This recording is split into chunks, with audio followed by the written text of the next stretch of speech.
So, for today, ang gagawin natin ay clean girl makeup na pwede sa school, pwede sa gala, pwede sa event, and yon. And this is very student-friendly and affordable. And syempre, for beginners siya. First, syempre, skincare muna. So, kasi ang type ng skin ko is very oily talaga. Kaya ito lang, ito lang ang skincare ko before makeup. Kasi yung iba, 'di ba, marami pang steps. And ito ay from Originote. Yeah, like hindi siya heavy sa face kasi 'di ba nga ayun, baka napapansin niyo rin, no? Hindi kasi ako nagsa-sunscreen. Kakaubos lang niya. And hindi pa ako nakakabili. And on a budget nga, diba? Ayun. So, maganda siyang pang skin prep kasi sobrang ganda ng lapat ng concealer niya. Promise. Makikita nyo mamaya. Wait lang. Napaset ko lang siya kasi kapag hindi siya nag-set sa face, ang oily nung kinakalabasan nung base. Ayan, wait lang natin siya matayo. Nag-set na siya. Lang natin yung mga chismis sa buhay. Ayan. Tapos grabe yung eyebags ko. No? Ganyan na talaga yan. Wala na kayong Super favorite concealer ko to kasi ever since grade 9 ako. Ito yung concealer ko. Ano siya? O2O and shade ko is HCO2. And minsan, pag trip ko na mas super heavy nung makeup, dinadamihan ko siya. Pero ngayon, saktuhan lang. Gusto ko lang i-cover yung eyebags ko at saka yung mga blemishes. Ayan. Yung kitang-kita. Eto, hindi siya light coverage siya. Sobrang heavy ng coverage niya. So, hindi siya light sa face. Pero, ang ganda kasi nung kinakalabasan niya. Lalo na dun sa mga tao na maraming chismis sa mukha. Katulad ko, ayan no. Madami kasi akong tinatagong sekreto sa mukha. You know, hindi tayo binayaan ng clear skin. Kaya, ayan. Kung brush, pero kasi nasira siya. Sobrang tagal na. So, kamay na lang. Since malinis naman kamay ko, okay. Kakahugas ang kamay. And kamayan na lang natin siya. Tingnan nyo ha, kung paano mawawala yung eyebags ko. Kung gaano siya kaitim kanina.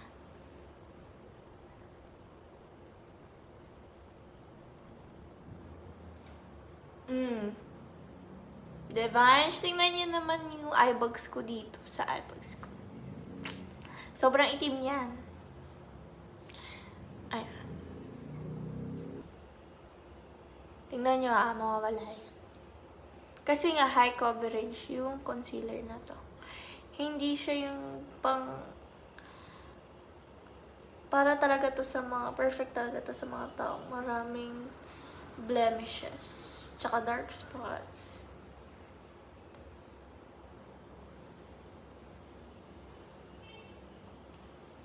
Kaya para na rin ko siyang foundation. Next step ko is mabilis lang tong mga routine ko ha. Kasi nga gusto ko lagi on the go.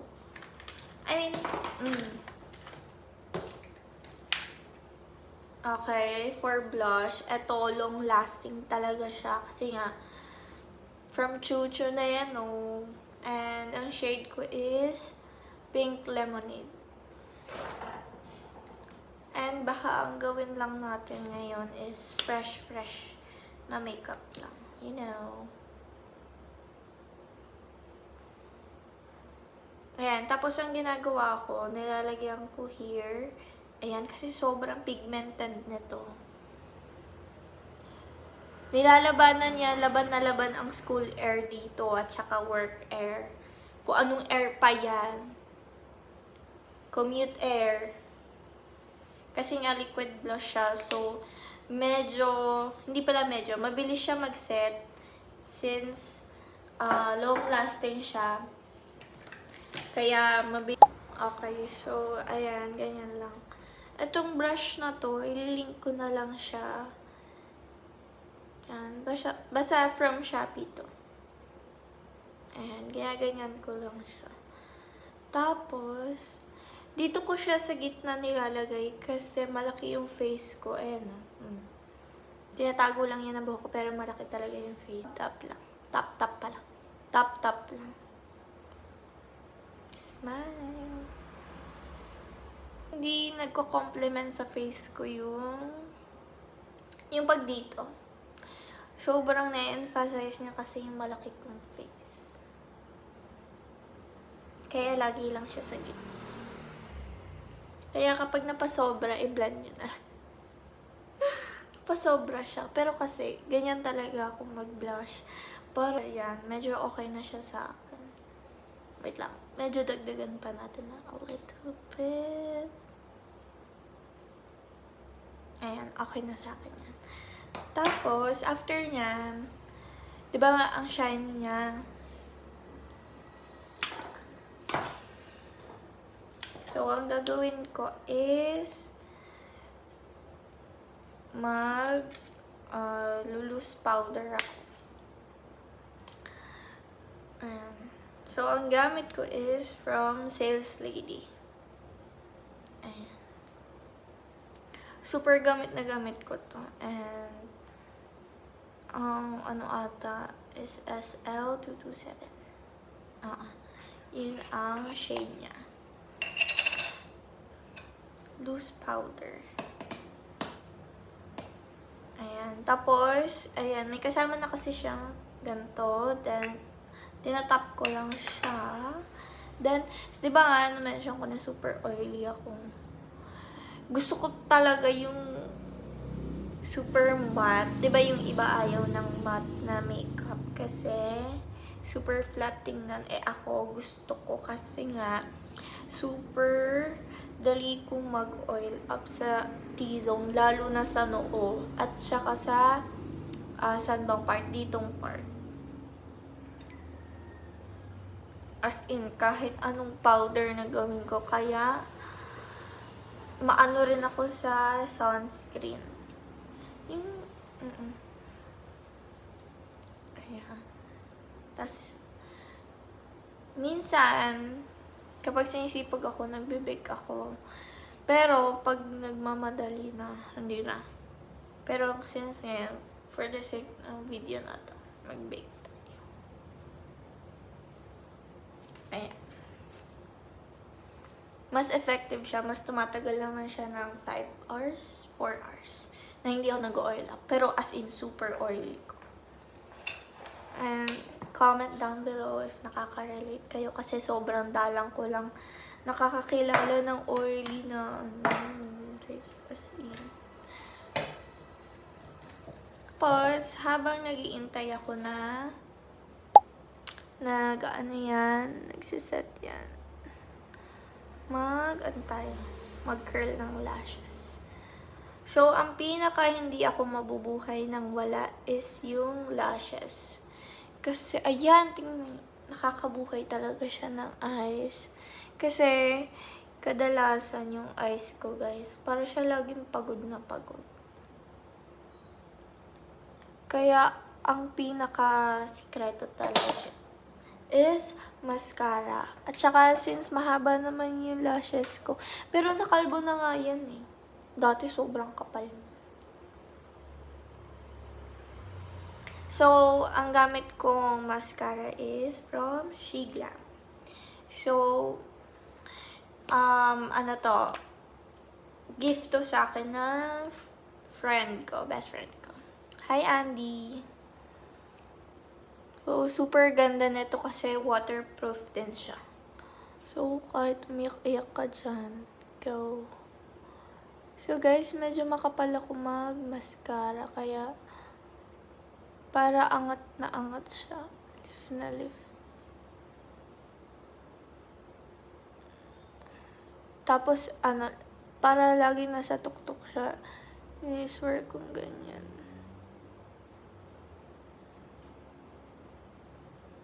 Super simple lang ang step na makeup ko. Parang, di ba, student-friendly siya.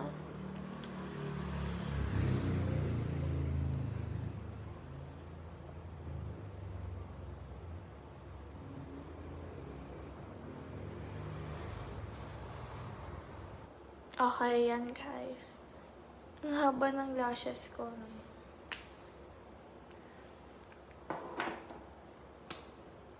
Next is kilay. So, ito talaga yung pinaka-favorite kong pang-kilay. Kaso, kakaubos niya lang kasi araw-araw nga ako nag-makeup dahil nag-work ako ngayon. Pero ito. This is from... As in, sobrang worn out yun. Pero webang ginagamit ko talaga siya. Cosmetics, guys. Link ko na lang siya sa baba. As in, gamit na gamit ko. Ayan na. Halos wala na akong magamit. So, ang gagamitin ko na lang. Ito na lang. From Focallure. Ayan. Ano siya? Dalawang side siya. Yung isa, ito. Yung isa, ganyan. Mukha lang siyang konti yung laman, pero guys, as in, ang dami niya. And ayan no, nakalbo yung kilay ko eh. Tapos patubo pa lang yung mga, ayan. Kaya nagkikilay ako. Pero dati hindi ako nagkikilay. Dalawang step. Mas maganda to para sa mga marunong na magkilay. So, ang best recommendation ko sa inyo is yung sa Squad Cosmetics. Follow nyo lang yung shape ng kilay niyo. Ako, ayoko sa makapal na kilay. Kaya siya nagkakaganyan. Kasi ayoko talaga ng makapal na kilay. Gusto kong manipis lang. Naiinis ako kapag natubo siya. Kaya ganyan. Pero anyways, as much as possible, ginagawa ko talaga siya manipis. Pero super bilis niyang tumubo. As in. Ayan. Diba? Tapos ganyan lang. Close mo lang. Then, ayan. Ayan. Then, para lang sure, i-blend ko siya gamit tong Squad Cosmetics. Ay, medyo kumalat lang. Pero, ayun. Ayan. Perfect. Guys, ito super student-friendly talaga ng mga products ko kasi ito din gamit ko na senior high ako hanggang grade 10. Hintay ko na lang mag-set yung powder and mag-moisturize tayo ng lips gamit tong Easy. So, ano pala, yan isa sa mga nahihirapan ako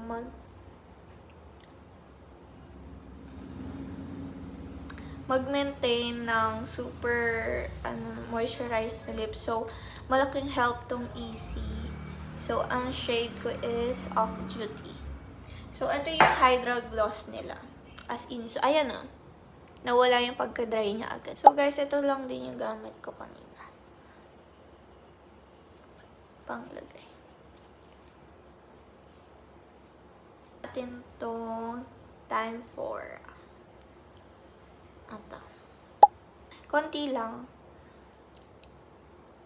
Kasi super may pagka-red na pink siya.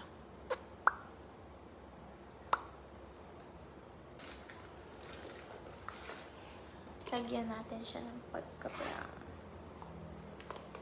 Ang gamit ko minsan or kadalasan is ito. Lip dip na ang shade is walang nakalagay.